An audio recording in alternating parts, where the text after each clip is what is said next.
तमाम ताकतें, हाँ, कि हम लड़कियों को इतनी को ले आएंगे और उतनी को ले आएंगे। बंद कीजिए अपनी ये बकवास करना। लड़कियां तय करेंगी उन्होंने किसके साथ शादी करनी है, और आप कोई नहीं होते हमारे को हमारी चॉइस के खिलाफ खड़ा करने के लिए। हमारी मर्जी होगी मुसलमान लड़के से शादी करेंगे, हमारी मर्जी होगी हिंदू लड़के से शादी करेंगे, हमारी मर्जी होगी जैसे शादी करेंगे या शादी नहीं करेंगे। बेशक आप हिंदुत्व की बात करते रहिए, मगर आपके हिंदुत्व को गरीब महिलाओं से और हिंदुओं में भी जो गरीब है, आपको उनसे कोई लेना देना नहीं है। आप येन केन प्रकरण सिर्फ कॉर्पोरेट की सेवा में नतमस्तक रहना चाहते हैं। इसी तरह का आप राम राज्य लेकर आना चाहते हैं, जिसके अंदर औरतों को न्याय नहीं मिलेगा, जिसके अंदर औरतें न्याय के लिए तड़पती रहेंगी, जिसके अंदर पितृसत्ता, जिसके अंदर पुरुषों की अधीनता को आप राजकीय संरक्षण देंगे, जिसके अंदर महिलाओं के ऊपर बढ़ती हिंसा को आप सरकारी संरक्षण देंगे। नहीं मंजूर है इस तरह का राम राज्य, हिंदू औरतों को ही मंजूर नहीं है।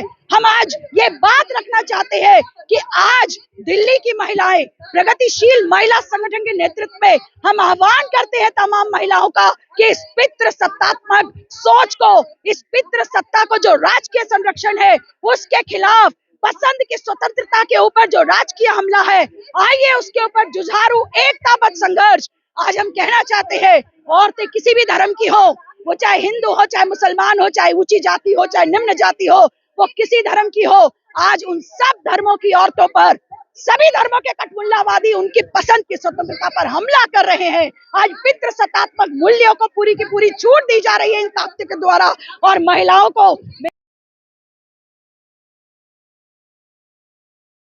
अंतर्राष्ट्रीय कामगार महिला दिवस जो 8 मार्च को होता है, लेकिन इस बार क्योंकि होली है, इसलिए दिल्ली के अंदर प्रगतिशील महिला संगठन के साथियों ने आज 5 मार्च, जो कि क्लारा ज़ेटकिन का जन्मदिन भी है, और क्लारा ज़ेटकिन जिसने दुनिया के अंदर, हमें जानना चाहिए, ये जो 8 मार्च की शुरुआत हुई है, ये समाजवादी महिलाओं ने ही 1910 में मीटिंग करके द्वितीय इंटरनेशनल में ये तय किया था कि पूरी दुनिया में ये दिन 1910 से 8 मार्च के रूप में मनाया जाएगा, क्योंकि महिलाओं ने इसी दिन 1908 में एक रैली निकाल के और 1910 में ये बात रख के कि दुनिया के अंदर सभी औरतों को वोट का अधिकार होना चाहिए बिना किसी रंग और नस्ल के भेद के। ये मांग अमेरिका के शहर में उठी थी 1908 में, और 1910 में क्लारा ज़ेटकिन, रोजा लग्जमबर्ग के नेतृत्व में समाजवादी महिलाओं ने तय किया था कि ये 8 मार्च का दिन महिला दिवस, अंतर्राष्ट्रीय कामगार महिला दिवस के रूप में मनाया जाएगा। और तब से हर साल ये दिन संघर्ष का प्रतीक, पितृसत्ता का विरोध करते हुए वास्तविक समानता, असल लैंगिक समानता के बारे में महिलाएं अपने संघर्षों के प्रति, अपनी आवाज के प्रति अपनी दृढ़ता को पेश करती है। और आज क्योंकि भारत में 8 मार्च को इस वर्ष होली है, इसलिए आज के दिन प्रगतिशील महिला संगठन दिल्ली में यहाँ पर ये सवाल करने 8 मार्च करने आई है। हम क्या सवाल लेके आए हैं? हम ये लेकर आए हैं कि आज जिस तरह से केंद्र के अंदर नरेंद्र मोदी जी की सरकार महिलाओं के ऊपर हिंदुत्व के नाम पर, महिलाओं की मर्जी के अधिकार पर जो चोट कर रही है, आज महिलाओं की पसंद की स्वतंत्रता पर किए जा रहे राजकीय हमले के खिलाफ दिल्ली की महिलाएं आवाज बुलंद कर रही है। हम कहना चाहते हैं कि राजधानी दिल्ली की महिलाएं, देश की महिलाएं पढ़ना चाहती है, पेशेवर शिक्षा हासिल करना चाहती है, कॉलेज और वैज्ञानिक और तमाम हायर एजुकेशन प्राप्त करना चाहती है, लेकिन शिक्षा के निजीकरण से महिलाओं की शिक्षा की जो पसंद है उसके ऊपर हमला हो रहा है। आज ठेकेदारीकरण की जो नीतियां चलाई जा रही है, आज महिलाओं की कच्ची नौकरी है, आज महिलाओं की नौकरियां ठेके पर है, और ये ठेकेदारी का जो ठेकेदारीकरण है, कॉन्ट्रेक्चुअलाइजेशन ऑफ जॉब है, ये महिलाओं के आत्मनिर्भर बनने की स्वतंत्रता और उनकी पसंद के ऊपर हमला है। हम उसका विरोध करने आए। राष्ट्रपति जी भी हमारी आदरणीय महिला साथी है, लेकिन फिर भी देश की जो आदिवासी महिलाएं हैं, आज उनके जो प्राकृतिक संसाधन है, उनकी जो जल जंगल जमीन है, जो औरतों को जो है हिम्मत देती है, आज उस जमीन को कॉर्पोरेटाइजेशन के हवाले यही मोदी सरकार कर रही है, और उससे आदिवासी औरतों के हकों पर हमला हो रहा है। आज यही मोदी सरकार जो एक तरफ बात कर रही है कि ये बेटी बचाओ बेटी पढ़ाओ की बात करते हैं, आज इन्हीं के राज में हम देख रहे हैं। अभी थोड़े दिन पहले ही इनकी जो जांच एजेंसियां किस तरह की जांच करती है, हाथरस में जो निर्णय आया है वो इशारा करता है कि इनकी जांच एजेंसियों के और इनकी सरकार के दावे कितने खोखले हैं बेटियों को बचाने के, जब आरोपियों को बरी कर दिया जाता है।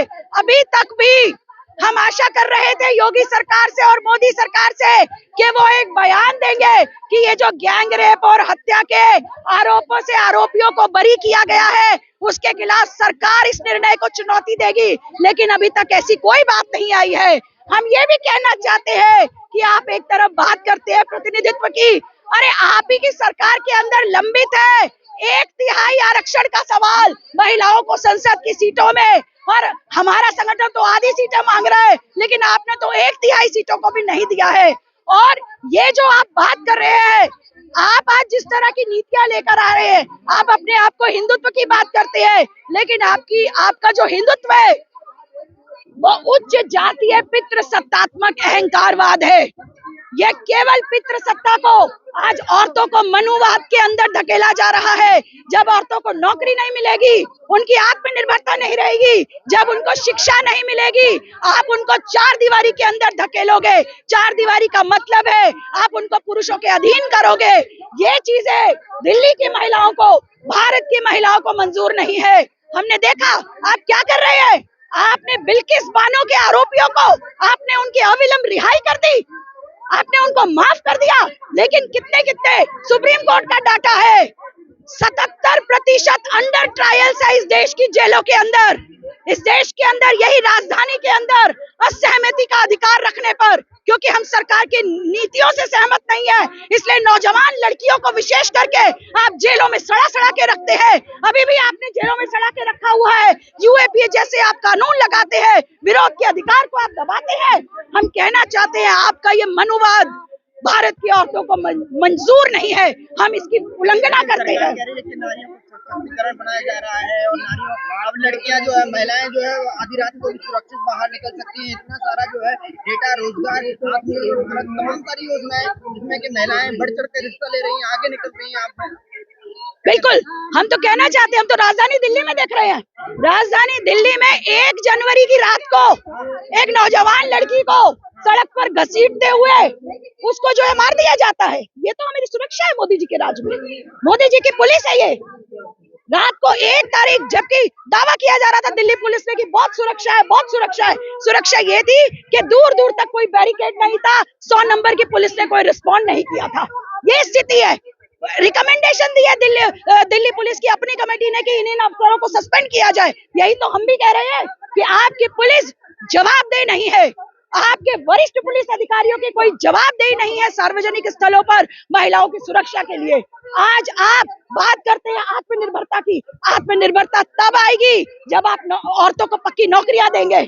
आत्मनिर्भरता तब आएगी जब महिलाएं जो वो पढ़ना चाहती है, आज कोई महिला अगर डॉक्टर बनना चाहती है, वैज्ञानिक बनना चाहती है, वकील बनना चाहती है, तो आज उनको अवसर उपलब्ध नहीं है। आज हम देख रहे हैं किस तरीके से ठेकेदारी, हम दिल्ली के अंदर हमारे महिला संगठन ने एक रिपोर्ट निकाली है, दिल्ली की जितनी फैक्ट्रीज है उन फैक्ट्रियों के अंदर औरतों का कोई रजिस्ट्रेशन नहीं है। मुंडका जैसी घटना हो जाती है दिल्ली के अंदर, 27 औरतें ऑन रिकॉर्ड बढ़ जाती है, और आप बात कर रहे हैं औरतें आगे बढ़ रही हैं।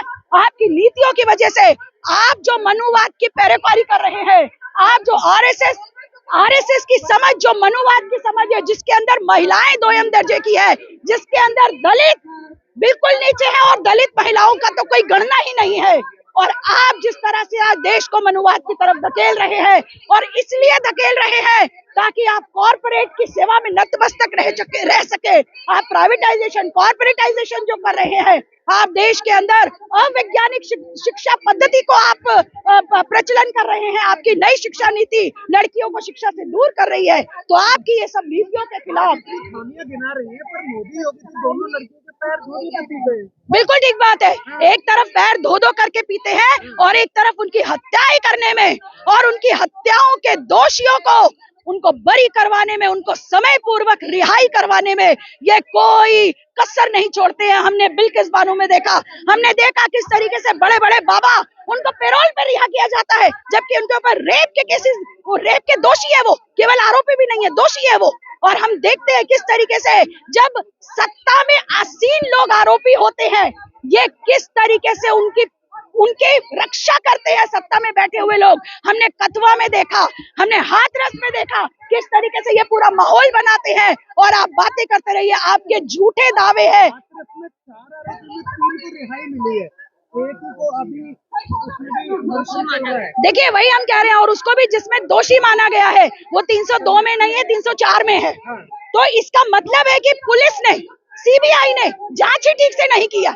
यही तो महिला आंदोलन का अनुभव है कि आप जब आरोपी सत्ता के करीबी होते हैं या जब आप किसी को लाभ पहुंचाना चाहते हैं तो आप इतनी खामियां छोड़ देते हैं। और यही मैं आपके माध्यम से फिर से कहना चाहूंगी कि आज 4 दिन हो गए हैं, हम इंतजार कर रहे थे कि योगी सरकार एक बयान देंगी, एक बयान देती योगी सरकार की इस हत्या का जो रिहाई हुआ है, इसमें जो बरी किया गया है, उस निर्णय को वो चैलेंज करेंगे।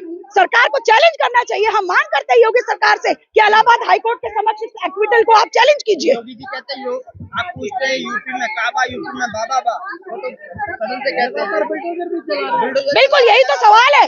आपका बुलडोजर चलता है, आप चलाते हैं, पहले आपने अपराधियों के नाम पे चलाना शुरू किया और उसमें कौन मारा गया? गरीब, एकदम गरीब ब्राह्मण परिवार, है ना। तो दरअसल में आप बेशक आप हिंदुत्व की बात करते रहिए, मगर आपके हिंदुत्व को गरीब महिलाओं से और हिंदुओं में भी जो गरीब है, आपको उनसे कोई लेना देना नहीं है। आप येन केन प्रकरण सिर्फ कॉर्पोरेट की सेवा में नतमस्तक रहना चाहते हैं। राम राज्य में कैसे ना सबको न्याय मिल रहा है, ब्राह्मण हो या कुछ भी हो, न्याय तो बराबर है। बिल्कुल न्याय बराबर है, इसीलिए आप जिंदा जला रहे हैं लोगों को, यही आपका न्याय है। क्या आप इसी न्याय के लिए आप देश के अंदर आपने इसी तरह का आप राम राज्य लेकर आना चाहते हैं, जिसके अंदर औरतों को न्याय नहीं मिलेगा, जिसके अंदर औरतें न्याय के लिए तड़पती रहेंगी, जिसके अंदर पितृसत्ता, जिसके अंदर पुरुषों की अधीनता को आप राजकीय संरक्षण देंगे, जिसके अंदर महिलाओं के ऊपर बढ़ती हिंसा को आप सरकारी संरक्षण देंगे। नहीं मंजूर है इस तरह का राम राज्य, हिंदू औरतों को ही मंजूर नहीं है। हम आज ये बात रखना चाहते हैं कि आज दिल्ली की महिलाएं, प्रगतिशील महिला संगठन के नेतृत्व में हम आह्वान करते हैं तमाम महिलाओं का कि इस पितृ सत्तात्मक सोच को, इस पितृ सत्ता को जो राजकीय संरक्षण है, उसके खिलाफ पसंद की स्वतंत्रता के ऊपर जो राजकीय हमला है, आइए उसके ऊपर जुझारू एकताबद्ध संघर्ष। आज हम कहना चाहते हैं, औरतें किसी भी धर्म की हो, वो चाहे हिंदू हो, चाहे मुसलमान हो, चाहे ऊंची जाति हो, चाहे निम्न जाति हो, वो किसी धर्म की हो, आज उन सब धर्मों की औरतों पर, सभी धर्मों के कटमुल्लावादी उनकी पसंद की स्वतंत्रता पर हमला कर रहे हैं। आज पितृ सत्तात्मक मूल्यों को पूरी की पूरी छूट दी जा रही है इन ताकतों के द्वारा, और महिलाओं को, मेहनतकश महिलाओं को, आज आम साधारण आम मेहनत करने वाली औरतों को ये चीजें मंजूर नहीं है। और उसी का विरोध करने के लिए आज 8 मार्च के दिन हम अपनी जो एकता है, आज दुनिया के अंदर औरतें पितृसत्ता के खिलाफ लड़ रही हैं। इराक में हमने कल देखा, ईरान में किस तरीके से एक केमिकल अटैक करके कितनी सारी यंग लड़कियों को मार दिया गया, क्योंकि वो लड़कियां जो है हिजाब का विरोध कर रही थी, वहां पर वो नहीं चाहती थी हिजाब पहनना। और किस तरीके से वो इस्लामिक रिपब्लिक, वो जो रिजीम है जो औरतों के ऊपर पितृ सत्ता थोपना चाहती है, उसका बहादुरी से उन्होंने मुकाबला किया। सेना के प्रमुख है, उन्होंने कहा है कि अगर कोई मुस्लिम लड़का एक हिंदू लड़की से शादी करता है तो हम 10 लड़की लेके आएंगे मुसलमानों की। आप अपनी पसंद की बात करें, देखिए ये जो ये बकवास करते हैं ना बैठ करके तमाम ताकतें, हाँ, कि हम लड़कियों को इतनी को ले आएंगे और उतने को ले आएंगे, बंद कीजिए अपनी ये बकवास करना। लड़कियां तय करेंगी उन्होंने किसके साथ शादी करनी है, और आप कोई नहीं होते हैं हमारे को हमारी चॉइस के खिलाफ खड़ा करने के लिए। हमारी मर्जी होगी मुसलमान लड़के से शादी करेंगे, हमारी मर्जी होगी हिंदू लड़के से शादी करेंगे, हमारी मर्जी होगी जैसे शादी करेंगे या शादी नहीं करेंगे, हमारी मर्जी है हम क्या पहनना चाहते हैं, हम कैसे जीना चाहते हैं, हमारा अधिकार है, हमें स्वतंत्रता है। और अपनी पसंद की स्वतंत्रता को आपके द्वारा जो हमले किए जा रहे हैं, हम उसको नाकाम करेंगे। हम अपनी जुझारू एकता से सभी धर्मों जातियों की महिलाएं एकजुट होकर इस पितृ सत्ता का विरोध करेंगे। और ये तमाम जो ये बातें करते रहते हैं, लोगों को बरगलाने का बात करते हैं, है, ये असल में औरतों की सेक्सुअलिटी को कंट्रोल करना चाहते हैं। और इन लोगों का किसी का भी ये कंट्रोल भारत की महिलाएं मंजूर नहीं करती और हम उसको नाकाम करेंगे। राष्ट्रवादी जो संगठन देते हैं अपने आप को, कह रहे हैं कि हम फेमिनिज्म के नाम पे भारतीय संस्कृति को बर्बाद कर। बिल्कुल, इनके भारतीय संस्कृति क्या है? इनके भारतीय संस्कृति है कि औरतें मर्दों के पैर की जूती है। तो हम कहना चाहते हैं ये पैर की जूती बनना, औरत और मर्द समाज के दो हिस्से हैं। समाज नहीं चल सकता बिना औरतों और मर्दों के, और उन दोनों की वास्तविक समानता के लिए हम संघर्ष करेंगे और हम संघर्षशील है। और जो भी संघर्षशील एकता को किसी भी धर्म के नाम पर बदनाम करने की, तोड़ने की कोशिश करेगा, हम उनका मुंह तोड़ जवाब देंगे।